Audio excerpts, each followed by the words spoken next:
Hello everyone, स्वागत है आपका हमारे चैनल पे। और आज है 4 सितंबर और हम लोग इंपॉर्टेंट न्यूज़ को देखेंगे। एक इस पीडीएफ में खास बात ये है ना, इसमें मैथ के भी क्वेश्चन आपको दिए गए हैं, क्योंकि बीपीएससी में जो है ना 10 क्वेश्चन मैथ के रहते हैं। तो आप लोग प्रैक्टिस कीजिएगा और इसका कमेंट कीजिएगा, ठीक है। सबसे पहले आप लोग सॉल्व कर लीजिएगा, आंसर देख लीजिएगा मैच करके, ठीक है। उसके बाद एक्सप्लेनेशन देखिएगा, ठीक है। इससे क्या होगा, आपको बहुत लाभ होने वाला है। और 10 क्वेश्चन जो है काफ़ी मायने रखता है यहाँ पे कट ऑफ डिसाइड करने में, ठीक है। और बहुत ही अच्छे अच्छे क्वेश्चन है जो कि आपको बनाने में मजा आएगा। साथ ही आपको 2 प्रश्न और 4-5 प्रश्न दिए गए हैं प्रैक्टिस के लिए, जो वीडियो के अंत में देखने को मिलेगा आपको। और ये जो पीडीएफ है ना, आपको हमारे टेलीग्राम चैनल पे मुफ्त में अवेलेबल हो जाएगा। लिंक जो है कमेंट बॉक्स में अवेलेबल होता है। तो कल का जो प्रश्न था उसमें जो हमने दिया था, और उसमें जो बहुत कम लोग कल जवाब दिए थे, पता नहीं क्यों, लेकिन जो महत्वपूर्ण जो थे वो थे वर्ड स्टार जो चैनल से थे, उन्होंने जवाब दिया एक्सप्लेनेशन के साथ, ठीक है। और उसके बाद मुझे कोई कमेंट नहीं आया है। चलिए स्टार्ट करते हैं। देखिए, अंत्योदय अन्न योजना है, आप ये देख रहे हैं ना, यहाँ से प्रश्न पूछता है अंत्योदय अन्न योजना को लेकर, क्योंकि आप सरकारी जो है ऑफिसर बनने के लिए तैयारी कर रहे हैं। आप सरकार की जो योजना है उसको इम्प्लीमेंट करने वाले जो अधिकारी कहलाएंगे। तो आपको पता होना चाहिए सरकार की जो योजना है उनमें क्या दिक्कतें आती है लागू करने में। तो यहाँ पे अंत्योदय योजना जो है यहाँ पे चर्चा में आ गया है, क्योंकि यहाँ पे जो लाभुक है ना, उनको चीनी वगैरह नहीं मिल रहा है। काफ़ी महीने 3-4 महीना से जो है ना वो चक्कर लगा रहे हैं राशन जो केंद्र होता है उसके, लेकिन राशन नहीं मिल पाया है। इसके पीछे क्या वजह है ये तो अभी संज्ञान में आया है, इस पर जांच चलेगा, ठीक है। और जो भी यहाँ पे प्रॉब्लम होगा उसको सॉर्ट आउट किया जाएगा। क्वेश्चन यहाँ से नहीं पूछता है, क्वेश्चन पूछेगा अंत्योदय अन्न योजना। इस योजना में क्या होता है, जो लाभुक होते हैं ना, जो बेनिफिशियर होते हैं, उनको क्या होता है कि 35 केजी अनाज जो है ना मुफ्त में मिलता है। 35 केजी अनाज, जिसमें आपको चावल हो गया, गेहूं हो गया, दाल भी कहीं कहीं मिलता है, चीनी हो गया, ठीक है। ये तमाम जो है उनको 35 केजी पर परिवार मिलता है अंत्योदय योजना के तहत। अगर यूपीएससी क्वेश्चन पूछेगा अंत्योदय योजना के तहत ना, तो मिनिस्ट्री पूछ लेगा। कब क्या पूछेगा, मिनिस्ट्री। तो अंत्योदय अन्न योजना है ना, ये खाद्य मंत्रालय के तहत आता है, ठीक है। और ये कब लॉन्च किया गया था इस योजना को, 2014 में। 2014 में इसको लॉन्च किया गया था। पहला राज्य कौन है जो अंत्योदय अन्न योजना को लागू किया था, तो राजस्थान। ये तमाम फैक्ट को आप याद रखेंगे, न्यूज में जो आता है वहीं से क्वेश्चन बनेगा आपका। आगे बढ़े हम लोग, चलिए। ये है एडिटोरियल पेज, और यहाँ पे मेंस के लिए आपको समझ विकसित करेगा कि मेंस में क्वेश्चन को कैसे समझा जाता है, कैसे अकॉर्डिंग टू क्वेश्चन आंसर लिखा जाता है। यहाँ पे आपको ये देखने को मिलेगा। यहाँ पे जो है ना जहरीली हवा के बारे में बात किया गया इस आर्टिकल में। जहरीली हवा मतलब जो कि जहरीली हवा से अगर अब बात देखोगे यहाँ पर क्या इम्पैक्ट हो रहा है, तो बच्चों की मौत हो जा रही है। अकेले भारत में 1.16 लाख नवजात जो बच्चे हैं ना, उनका मृत्यु वायु प्रदूषण के कारण हुआ है। कुल मिलाकर जो वायु प्रदूषण होता है ना, वायु प्रदूषण, उसका इम्पैक्ट क्या होता है, इसका प्रभाव क्या होता है। तो सबसे पहले देख लीजिए, यहाँ पे प्रभाव दिखा हुआ है। इस आर्टिकल को यहाँ पर पढ़िएगा ना, यहाँ पर प्रभाव के बारे में बात किया गया है। जैसे कि बच्चे जो होते हैं ना, बच्चे जो जन्म लेंगे ना, वो मंद बुद्धि के होंगे। वायु प्रदूषण में मंद बुद्धि पाला हो गया। दूसरा देखिए इम्पैक्ट क्या होगा, कम वजन। कम वजन के बच्चे भी यहाँ पे जो है पैदा होंगे, जन्म होगा उनका। साथ ही आपको बता दें, तंत्रिका जो तंत्र होता है, जो नर्वस सिस्टम होता है, उसको इफेक्ट करेगा। फिर यहाँ पे सांस संबंधी जो ब्रीथ संबंधी जो प्रॉब्लम होगा वो बढ़ जाएगा। दमा वगैरह आपको देखने को मिलेगा। हृदय रोग भी बढ़ सकता है यहाँ पे, ठीक है। ये सब जो है ना वायु प्रदूषण के कारण है। उसके बाद हम लोग बात करेंगे आगे। एक क्या होता है, इंडोर पॉल्यूशन भी होता है। इंडोर पॉल्यूशन मतलब घर में जो पॉल्यूशन होता है ना, वायु प्रदूषण, उसके कारण भी यहाँ पे देखने को मिलता है। जैसे कि पर्टिकुलर मैटर पीएम, ये जो है ना इंडोर में आपको देखने को मिलेगा। घर में आप देखोगे ना, जब सनलाइट जब आता है, घर में इंटर करता है, तो आपने देखा हो सनलाइट में बहुत सारे पार्टिकल जो है मूव करते रहते हैं, आपने देखा होगा ना। तो सब क्या पीएम है, पीएम पार्टिकल, जो कि इंडोर पॉल्यूशन का बहुत बड़ा कारक है। तो यहाँ पे हो गया पार्टिकुलर मैटर हो गया। उसके बाद वोलाटाइल ऑर्गेनिक कंपाउंड वीओसी भी जो है ना आपका इंडोर पॉल्यूशन के लिए काफी जिम्मेदार है। और पीएम पार्टिकुलर मेटल कहाँ मिलेगा, जैसे घर में खाना वाना बनता है ना, तो उससे जो पार्टिकुलर मैटर निकलते हैं।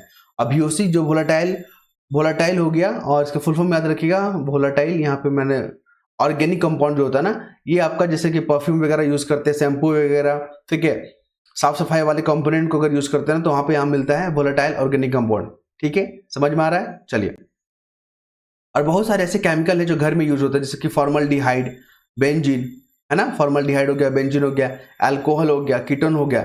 जैसे कैंसर जनक हानिकारक रसायनों की सांद्रता बढ़ जाती है, फॉर्मल्डिहाइड, बेंजीन, अल्कोहल, कीटोन जैसे जो कैंसर जो है उनका सांद्रता बढ़ जाता है, जो कि स्वास्थ्य पे बहुत खराब असर पड़ता है।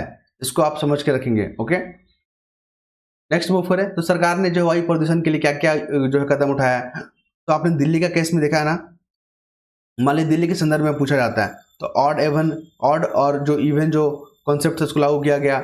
ठीक है, यहाँ पे ई जो इलेक्ट्रॉनिक जो गाड़ी है, व्हीकल है, उसको लागू किया जा रहा है, नियमों को सख्त किया जा रहा है, यहाँ पे कार्रवाई किया जा रहा है, जागरूकता फैलाया जा रहा है, पेड़ पौधे लगाए जा रहे हैं। ठीक है, हैवी गाड़ी को यहाँ पे रोका जा रहा है। ये सब जो है सरकार की तरफ से यहाँ पे प्रयास किए जा रहे हैं। तो मेंस में आपको इसी तरह समझना है क्वेश्चन में कि क्वेश्चन क्या डिमांड कर रहा है, उसके तहत आंसर लिखेंगे। अब आते हैं यहाँ पे जाति को लेकर। आपको पता है ना, जाति जनगणना ये बहुत बड़ा मसला बनते जा रहा है, जाति जनगणना। और साथ में साथ एक होगा ओबीसी। ओबीसी जो होता है ना, क्रीमी लेयर वाला, ओबीसी जो क्रीमी लेयर हो गया, वो भी बहुत बड़ा मुद्दा बनते जा रहा है। अभी आरएसएस, राष्ट्रीय स्वयं संघ, जो 1925 में बना, ये संस्था बना ना, तो इन्होंने कहा है कि जो जाति जनगणना है, ठीक है, कास्ट जो सेंसस है ना, उसका जो है राजनीतिक जो है फायदा नहीं उठाना चाहिए, बाकी जो जनहित के लिए जरूरी है तब उठाना चाहिए। इसका देखिए क्या हो रहा है, जाति जनगणना इसलिए करवाना चाह रहे हैं ना, जो आरक्षण है, ठीक है, तो आरक्षण का जो कंपोनेंट है कि कितने लोगों को आरक्षण मिलना चाहिए, 50% का आरक्षण है ना, तो जो जितना पॉपुलेशन रहेगा, माफ कीजिए, जितना पॉपुलेशन रहेगा जिस कम्युनिटी का या जिस कास्ट का, उसको उतना आरक्षण मिलेगा। ठीक है, तो इसी को मुद्दा को लेकर ये आर्टिकल पूरा छपा हुआ है। सुप्रीम कोर्ट ने भी बोला है कि जो क्रीमी लेयर का जो कॉन्सेप्ट है ना, क्रीमी लेयर जो ओबीसी में है, वही कॉन्सेप्ट को जो है अब लागू किया जाए एससी एसटी कम्युनिटी में, क्योंकि यहाँ पे जो मलाईदार तबके जो है ना, उनको यहाँ पे आरक्षण का लाभ नहीं मिलना चाहिए, बल्कि इसी कम्युनिटी में जो सबसे पिछड़े हुए हैं, जो अब भी जो है यहाँ पे हाशिए पे जी रहे हैं, उनको उनके लिए यहाँ पे ये प्रोविजन करना चाहिए। ठीक है, चलिए, तो यहाँ पे ये चीज आपको जानने को मिलेगा। नेक्स्ट मूव करते हैं। महाराष्ट्र में जो है ना लाडली बहन योजना, लाडकी बहन योजना जो है चलाया जा रहा है। क्वेश्चन डायरेक्ट पूछ लेता है स्टेट पीसीएस में कि जो खबरों में रहा ये योजना, लाडकी बहन योजना, किस राज्य से जुड़ा हुआ है, तो छत्तीसगढ़, मध्य प्रदेश, महाराष्ट्र और आपको आंध्र प्रदेश जैसे ऑप्शन देखने को मिलेगा। तो यहाँ पे याद रखिएगा, लाडकी बहन योजना जो है ना महाराष्ट्र से जुड़ा हुआ है, बहुत महत्वपूर्ण है ये। उसके बाद बात करेंगे महिलाओं के प्रति नजरिया, ठीक है, नजरिया बदलने की जरूरत है, ये हमारे प्रेसिडेंट कह रहे हैं। अभी आपने देखा कि महिलाओं के खिलाफ जो अपराध हो रहे हैं, जैसे कि कलकत्ता का मामला आपने देखा है, पूरा देश जान रहा है इस चीज को। ठीक है, पूरा देश यहाँ पे दुखित है कि महिलाओं के प्रति इस तरह का जो है जघन्य अपराध बर्दाश्त के बाहर हो गया एकदम। उसके बाद महाराष्ट्र में भी आपने देखा है, उसके बाद आपने हरियाणा में भी देखा है। तो ये अपराध जो है ना अब बर्दाश्त के बाहर हो रहे हैं। सख्त से सख्त कानून बनाया जा रहा है ताकि जो भी आरोपी हैं उनको जो सजा के दायरे में लाकर उसे कानूनी कार्रवाई किया जाए, और हमारे देश में जो महिलाएं, जो बेटियां हैं, उनको सुरक्षित माहौल प्रदान किया जाए। आपको बता दें, इस आर्टिकल को जब पढ़ेंगे तो आपको जो इंपॉर्टेंट फैक्ट है, सबसे पहला मेंस में काम आएगा आपको, महिलाओं की जो आबादी है ना, महिलाओं की आबादी है वो आधी आबादी, कहने का मतलब जितना पुरुष उतना महिलाएं भी है, इसलिए महिलाओं को आधी आबादी के नाम से भी जाना जाता है। क्लियर, पहला फैक्ट याद रखिएगा। अभी हमको बनना है 2047 तक डेवलप कंट्री, तो इसके लिए बहुत क्षेत्रों में हमें काम करना होगा, विभिन्न सेक्टरों में हमें जो है यहाँ पे डेवलपमेंट वाला काम करना होगा, सेक्टर में करना होगा ना। तो इन सेक्टर में महिलाओं का जो भागीदारी बढ़ना बहुत जरूरी है। बिना महिलाओं की भागीदारी बढ़ाए हुए हम लोग 2047 तक डेवलप कंट्री नहीं बन पाएंगे, कभी नहीं बन पाएंगे, अगर महिलाओं को हम लोग साथ लेकर नहीं चले तो। ठीक, ये हो गया।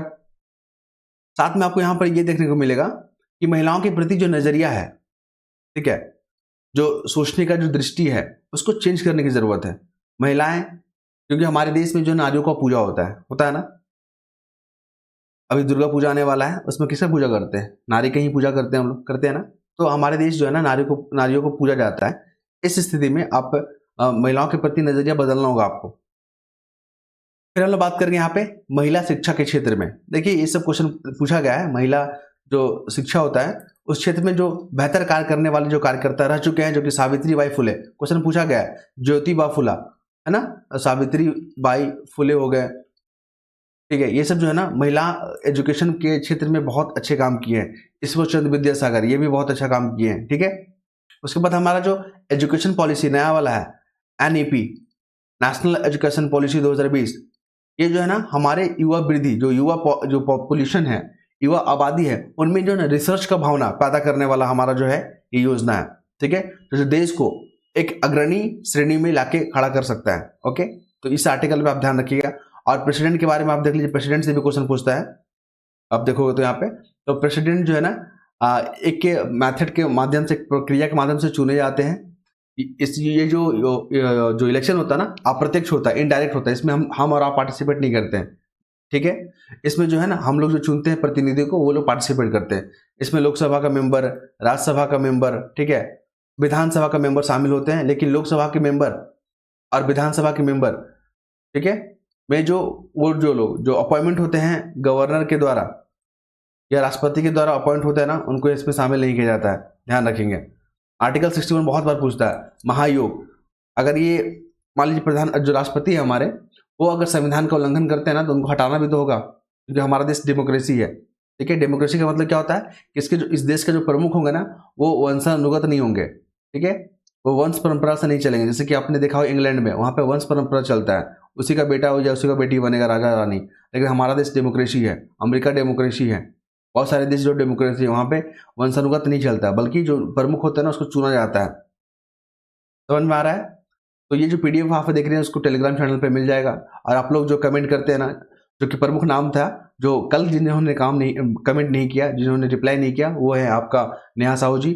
ठीक है, उसके बाद शशांक जी, यहाँ पे सीमा जी हैं, ठीक है, सुमंत जी हैं। ये लोग जो एक्टिवली पार्टिसिपेट करते हैं, पर कल कुछ कारणों से शायद नहीं किए होंगे, उनका पर्सनल कारण होगा। ओके, हम आशा करते हैं कि वो लोग आज जो है पार्टिसिपेट करेंगे, क्योंकि मुझे उससे अच्छा लगता है। और पद्म पुरस्कार के बारे में देख लीजिए। यहाँ पे पद्म अवार्ड जो होता है ना, आपको पता है पद्म विभूषण होता है, पद्म विभूषण, फिर होता है पद्म भूषण, फिर होता है पद्मश्री, होता है ना। तो ये तीनों जो है ना पद्म अवार्ड 1954 में स्टार्ट किया गया था। कब? 1954 में। डेट याद रखेंगे, में इंपॉर्टेंट है। और ये गणतंत्र दिवस जो आने वाला आपका 26 जनवरी के लिए, वहां पर जो है यहाँ पे डिस्ट्रीब्यूट किया जाता है। ठीक है, विशिष्ट कार्य करने के लिए। विशिष्ट कार्य, अगर आप सेक्टर देखोगे ना किस कार्यों में दिया जाता है, तो सिविल सेवा क्षेत्र में, व्यापार में, इंजीनियरिंग में, साहित्य में, खेल में, चिकित्सा में, लोक कार्य में, इन तमाम सब्जेक्ट में दिया जाता है। ओके, और ये जो है ना गृह मंत्रालय के तहत आता है। गृह मंत्रालय आप देखे होंगे, जो यहाँ पे जो क्या बोलते हैं वो 15 अगस्त को जो यहाँ पे लाल किला पे जितना भी प्रोग्राम होता है, लाल किला के पास केंद्र का, वो जो है ना रक्षा मंत्रालय देखता है उसको। और गणतंत्र दिवस का भी जो प्रोग्राम है ना, जो होता है, वो भी रक्षा मंत्रालय ही देखता है, याद रखेंगे आप। नेक्स्ट मूव करें हम लोग तो वर्ल्ड बैंक के बारे में। वर्ल्ड बैंक पता ही है 1945 में बना था ना। वर्ल्ड बैंक और IMF दोनों साथ में ही बना था। तो यहाँ पे भारत का जो वृद्धि जो दर है ना, अर्थव्यवस्था के बारे में बात हो रहा है कि अर्थव्यवस्था जो इकोनॉमी हमारा इंडिया का अर्थव्यवस्था, वो पहले जो था 6 पॉइंट समथिंग था, 6.6, उसको बढ़ा के जो है कितना कर दिया गया है? ये कर दिया गया 7% का अनुमान लगाया गया है 2024-25 में। और ये जो है अनुमान IMF भी लगाया है और एशियन डेवलपमेंट बैंक ने भी 7% कर दिया है। ओके, आप इसको याद रखेंगे। यहाँ पर एक टर्म आपको देखने को मिलेगा, GDP। GDP क्या होता है? जैसे मान लीजिए अपना भारत है, भारत का जो बाउंड्री है, जो क्षेत्र है ना, तो उस टेरिटरी के अंदर जो जितना भी प्रोडक्शन हो रहा है गुड एंड सर्विसेज का, उसका फाइनल वैल्यू को अगर हम जोड़ेंगे ना, वही हमारा GDP कहलाता है। चाहे वो नागरिक कर रहा हो, चाहे नॉन सिटीजन कर रहा हो, सबको इंक्लूड करेंगे। ओके, ऋण GDP क्या होता है? ऋण GDP जो रेशियो होता है, ऋण GDP जो रेशियो होता है, इससे हमें यह पता चलता है ना कि जो हमारा देश है वो ऋण चुकाने में कितना सक्षम है। ठीक है, तो ऋण GDP हमें ये बताता है। और कुछ खास इसमें RBI देख लीजिए। यहाँ पर RBI के बारे में प्रश्न पूछा गया है विभिन्न एग्जामों में। अब अगर आप देखोगे RBI को पावर जो क्या कॉन्स्टिट्यूशन के तहत मिलता है? बिल्कुल नहीं। इसको जो RBI एक्ट बनाया गया 1934। RBI जो है ना देश का सेंट्रल बैंक भी है, और ये पाकिस्तान और म्यांमार का भी जो सेंट्रल बैंक रह चुका है पूर्व में। ठीक है, समझ पा रहे हैं? जो RBI के गवर्नर है शक्तिकांत दास, उसका अपॉइंटमेंट कौन करते हैं? राष्ट्रपति? बिल्कुल नहीं, केंद्र सरकार करता है अपॉइंटमेंट, याद रखेंगे वो भी। और इसके बाद आते हैं PM किसान योजना। न्यूज में आ गया, इंपॉर्टेंट है। सबसे पहला अगर UPSC क्वेश्चन पूछेगा ना, तो सीधा पूछेगा कि किस मंत्रालय के तहत आता है। तो प्रधानमंत्री किसान जो योजना है वो आता है कृषि किसान कल्याण मंत्रालय के तहत। पहला फैक्ट याद रखिए, PM किसान योजना के तहत 6,000 रुपये जो आपको मिलता है आर्थिक सहायता, 2-2 हज़ार रुपये करके 3 बार में मिलता है ना। तो असम में जो है ना कैग, असम में इस योजना को इम्प्लीमेंट करने में बहुत सारे यहाँ पे खामियां देखने को मिला। जितने भी बेनिफिशियर है वहाँ पे किसान है, उसमें से लगभग 35% ऐसे किसान हैं जो इसके इसके लाभ लेने के काबिल नहीं है, अयोग्य है, फिर भी उनको लाभ मिल रहा है। तो कैग का रिपोर्ट आया है। कैग क्या करती है, केंद्र और राज्य का जितने भी स्कीम होता है केंद्र का, जो यहाँ पे ऑडिट करती है सरकार के खर्चों का, करती है ना, ऑडिट करती है। कैग के बारे में देख लीजिए, कैग से भी पूछता है, ये कॉन्स्टिट्यूशनल बॉडी है। आर्टिकल 148 जो है ना कैग से जुड़ा हुआ है। अभी जेपीसी का मेंस हुआ था, उसमें कैग के बारे में पूछ लिया था, क्योंकि कैग को जो है ना वॉचडॉग के भी नाम से जाना जाता है। कैग के बारे में अगर क्रिटिसाइज करना होगा ना, पूछा गया था कि क्रिटिसाइज कीजिए, तो कैग के तो ये ऐसा शेर है जिसका दांत ही नहीं है, क्योंकि ये तो ये क्या करता है, अपराध के बाद जो है ना खामियों का या कमियों का पता लगाता है, इसलिए इसको दांत विहीन शेर कहा जाता है, इसको वॉचडॉग कहा जाता है। क्लियर है? ओके। और यहाँ पे कुछ खास बात नहीं। अब आते हैं यूक्रेन में। यूक्रेन और रशिया का युद्ध चल रहा है। तो यूक्रेन के पोल्टोवा शहर में जो है ना हमला हुआ है रशिया के द्वारा, तो 50 लोगों की मौत हो गया। तो पोल्टोवा याद रखिएगा जो है किस देश में है, यूक्रेन में। एक और शहर भी याद रखिए, क्यू कहाँ है, यूक्रेन में। एक और देख लीजिए, खारकिव। ये जो जगह का नाम जो न्यूज में आता है ना, वही क्वेश्चन पूछता है। अगर आप ट्रेंड देखोगे पिछले 2-3 सालों का, तो अब जो है जगह का नाम पूछ लेता है। अभी पेंसिल्वेनिया भी याद रखिएगा, जो डोनाल्ड ट्रंप थे उन पर जो हमला हुआ था गोली से, जो कान में जो उनका लगा था, हिट किया था बुलेट, ठीक है। तो ये जो घटना घटा था पेंसिल्वेनिया में हुआ था। ओके, ध्यान रखेंगे। और ये जो पोल्टोवा, खारकिव जो है ना, किसका शहर है, यूक्रेन का शहर है। नेक्स्ट मूव करें, कांगो जो है ना अफ्रीकन कंट्री है। यहाँ पे जेल तोड़कर जो है ना भागने की कोशिश में 129 कैदियों की मौत हो गई। तो ये सब जगह जो इंपॉर्टेंट न्यूज में आ गया ना। अभी पूछा कि हाल ही में कौन सा जगह में जो 129 कैदियों का जगह, मतलब 129 जो है कैदियों का मौत हो गया। तो जगह पूछ के कंट्री का नाम पूछ लिया था, कांगो याद रखे, अफ्रीकन कंट्री के। ऐसा पहली बार कोई घटना नहीं है। और ये घटना कहाँ पे हुआ, मकाला जेल में। मकाला जेल बोलेगा, मकाला जेल जो खबरों में रहा है किस देश में है, मकाला जेल कहाँ है, कांगो में है। समझ पा रहे हैं आप चीज़ों को। और ये पीडीएफ आप जो है अगर आप लेना चाहते हैं मुफ्त में मिलता है, इसके लिए कोई पे नहीं करना पड़ता है। आप लोग बस लिंक को क्लिक कीजिएगा, लिंक जो है ना कमेंट बॉक्स में अवेलेबल होता है। अगर नहीं मिल पाता है तो जो इससे पहले जो वीडियो अपलोड होता है ना, उसमें आप ढूंढ लीजिएगा, वहाँ मिल जाएगा आपको। ओके। और फिर है ये प्रैक्टिस के लिए क्वेश्चन दिया गया है, इसका जवाब हम आपका इंतजार करेंगे। ठीक है, कौन कौन लोग देते हैं, कोशिश कीजिएगा कि एक्सप्लेनेशन साथ में देने का, क्योंकि अब जो एक्सप्लेनेशन जो दे रहे हैं ना, हमारे अपील के बाद लोग जो इसको सीरियस लिए हैं। ठीक है, तो मुझे अच्छा लगता है उनका कमेंट पढ़ के और एक्सप्लेनेशन देख के, क्योंकि आप किसी चीज़ को अगर आप विस्तृत से पढ़ते हो ना, तो मतलब लंबे समय तक जो है वो याद रहता है। ठीक है, तो यहाँ पे अंतर्राष्ट्रीय संबंध क्यों, यहाँ पे इंटरनेशनल रिलेशन को लेकर क्वेश्चन पूछा गया, इंटरनेशनल रिलेशन को लेकर, क्योंकि आप देख रहे हैं ना अंतर्राष्ट्रीय जो संबंध है किस तरह जो यहाँ पे वर्तमान परिस्थिति के अनुसार परिवर्तन और चेंजेस देखने को मिल रहा है। रशिया यूक्रेन के इंटरनेशनल रिलेशन, भारत का रशिया के साथ, भारत का यूक्रेन के साथ। ठीक है, तो इस इंटरनेशनल रिलेशन को लेकर क्वेश्चन पूछा जाता है, और ये बीपीएससी में क्वेश्चन पूछा गया। यहाँ पे आपको बता दें कि इंटरनेशनल रिलेशन में कौन सा जो है तत्व इंपॉर्टेंट होता है, तकनीकी प्रगति होता है, बिल्कुल प्रगति होता है, तभी तो हम लोग विभिन्न देशों के साथ यहाँ पे टेक्नोलॉजी को लेकर, ठीक है, आईटी को लेकर यहाँ पे क्या करते हैं, एमओयू साइन करते हैं, मेमोरेंडम ऑफ अंडरस्टैंडिंग करते हैं। फिर यहाँ पे अंतर्राष्ट्रीय व्यापार भी आप देख रहे हो विभिन्न देशों के साथ। अभी हाल ही में एक डाटा आया था जिसमें जो है ना लगभग हमारा जो अधिक देशों के साथ क्या है, ट्रेड सरप्लस है। बाकी जैसे चाइना हो गया, रशिया होगा, हमारा ट्रेड डेफिसिट है। ओके, तो अंतर्राष्ट्रीय व्यापार यहाँ पे जो है अंतर्राष्ट्रीय संबंध में इंपॉर्टेंट होता है, और उद्योग का विकास। ये तमाम चीज़ जो है ना हमारे इंटरनेशनल रिलेशन में महत्वपूर्ण योगदान देते हैं। लेकिन आक्रामक जो राष्ट्रवाद है, जैसे कि चाइना क्या करता है, साम्राज्यवाद, ठीक है, वो दूसरे देशों की जो प्रॉपर्टी होता है, जो क्षेत्र होता है, उसमें हस्तक्षेप करने की कोशिश करता है। ठीक है, तो ये चीज़ नहीं होना चाहिए। ये हो गया। ओ माफ़ कीजिएगा, ये क्वेश्चन तो आपको प्रैक्टिस के लिए है ना, मैंने इसका जवाब दे दिया। ओके, पंचशील के बारे में आपको बताना है कि किस चीज़ से जुड़ा हुआ है, क्योंकि पंचशील न्यूज़ में आया था। चाइना जो है ना, अभी आपने देखा था कि भारत जब तिब्बत के मामले में हस्तक्षेप कर रहा था इनडायरेक्ट अमेरिका के माध्यम से, तो चाइना लाइन पे आ गया था। चाइना समझ गया था कि भारत से पंगा लेना भी सही नहीं होगा, तो उसने जो है ना पंचशील का जो है समझौता के बारे में याद दिलाने लगा भारत को। ठीक है, तो आपको जवाब देना यहाँ पे क्या चीज़ से जुड़ा हुआ है, नॉन अलाइनमेंट से है, या आर्थिक सहयोग से है, ये कल्चरल रिलेशन से है, जो मित्रता या शांतिपूर्ण सह अस्तित्व से है। तो आपको यहाँ पे कमेंट पे जवाब देना। ओके, एक्सप्लेनेशन के साथ। निकोलस कॉपरनिकस जो है ना, इनका जो है एक शोध था, इनका रिसर्च था, किस चीज़ के बारे में बात करते हैं आपको बताना यहाँ पे, क्योंकि ये भी बीपीएससी में क्वेश्चन पूछा गया है। आप प्रीवियस ईयर क्वेश्चन देखेंगे तो ये क्वेश्चन आपको देखने को मिलेगा। बीपीएससी क्या, यूपीपीसीएससी में पूछा गया ये वाला। ठीक है, और ये जितने भी क्वेश्चन है सारे एग्जाम में पूछे गए। ऑपरेशन ब्लैक बोर्ड भी याद रखिए, बहुत इंपॉर्टेंट है। ये क्या चीज़ से जुड़ा हुआ है, पंजाब में उग्रवाद से जुड़ा हुआ है, ये विद्यालय शिक्षा से जुड़ा हुआ है, लड़कियों की शिक्षा से जुड़ा हुआ है, ठीक है, वयस्कों के साक्षर से जुड़ा हुआ है, इसका जवाब आपको देना है। तो ये तमाम फैक्ट थे और मैं वीडियो को ज़्यादा बड़ा नहीं करूँगा, ठीक है। मैथ के भी क्वेश्चन आपको दिए गए हैं, अगर आप देखोगे यहाँ पे ये प्रैक्टिस के लिए क्वेश्चन दिया गया है, साथ में यहाँ पे आंसर भी दिया गया है। तो आप लोग आंसर को इग्नोर कीजिएगा, पहले खुद से यहाँ पे अटेम्प्ट कीजिएगा। बहुत अच्छे क्वेश्चन है, सिंपल क्वेश्चन है यहाँ पे। फिर अगर समझ में नहीं आएगा, अगर दिक्कत होगा तो आप यहाँ पे कीजिएगा, ठीक है। और हाँ, हमने जो है बीपीएससी की एक सीरीज लॉन्च किया है जिसमें लगभग 20 से 25 क्वेश्चन या 30 क्वेश्चन जो ना प्रैक्टिस के लिए डेली दिया जाता है।